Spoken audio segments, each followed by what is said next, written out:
ছয় মাস হিন্দু ৬ মাস মুসলমান বলেছে পরীমণি, অথচ যে পরীমণি কিনা জামাই পাল্টানোর ক্যালকুলেটর, সেই পরীমণি কিনা অপু বিশ্বাসকে বলে পোল্টিবাজ।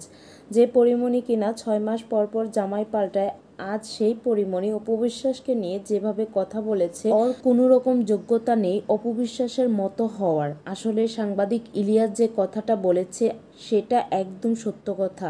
৬ মাস পুলিশের কাছে, ৬ মাস কালা আজিজের কাছে, ৬ মাস শেখ সাদিকের কাছে, ৬ মাস আমজনতার কাছে। যে কিনা ৬ মাস পর পর চেঞ্জ করে জামাই, সে বলে অপু বিশ্বাসকে ৬ মাস হিন্দু ৬ মাস মুসলমান।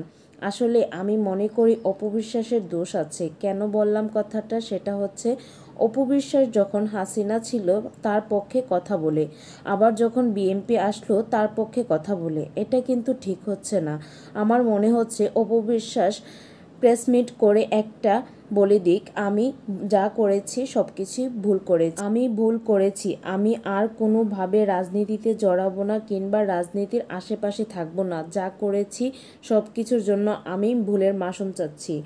রাজনীতিতে যারা আসে তারা আমার মনে হয় ভালো করে ঘুমাতে পারে না কিংবা ভালো করে একসঙ্গে ফ্যামিলি নিয়ে থাকতে পারে না। রাজনীতি এমন একটা জিনিস, একদল যদি থাকে শান্তিতে, আরেক দল কিন্তু থাকে জেলখানায়। ৫ তারিখের পর আমার দেখায় অনেকেই দুধ দিয়ে গোসল করে তওবা করেছে, আর কখনো কোনো রাজনীতিতে যাবেন না। আর আপনি কেন বারবার এসব ট্রোলের শিকার হচ্ছেন? আপনি হচ্ছেন একজন শিল্পী, আপনার কি দরকার রাজনীতি করার? যাই হোক, পরীমণির পোল্টি নেওয়ার কারণ কি সেটা অনেকেই জানে না।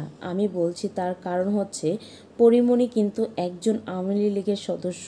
সেই কারণে অপু যখন বিএনপি পার্টির যোগ নেয় ঠিক তখনই ব্রাস্ট করে পরীমণি। আপনারা কি মনে আছে পরীমণি যে মাতাল মদ্যপান হয়ে রেস্টুরেন্টে ভাঙার অভিযোগে গ্রেফতার হয়েছিল, জেলখানায় জেল খেটেছিল, কার হাত ধরে বেরিয়ে এসেছিল? আপনারা বুঝে নেবেন, আমি আর কিছু বলতে চাই না। যাই হোক, ভালো থাকবেন সকলেই, সুস্থ থাকবেন। আমার যা বলার মনে হয়েছিল তাই আমি বলেছি।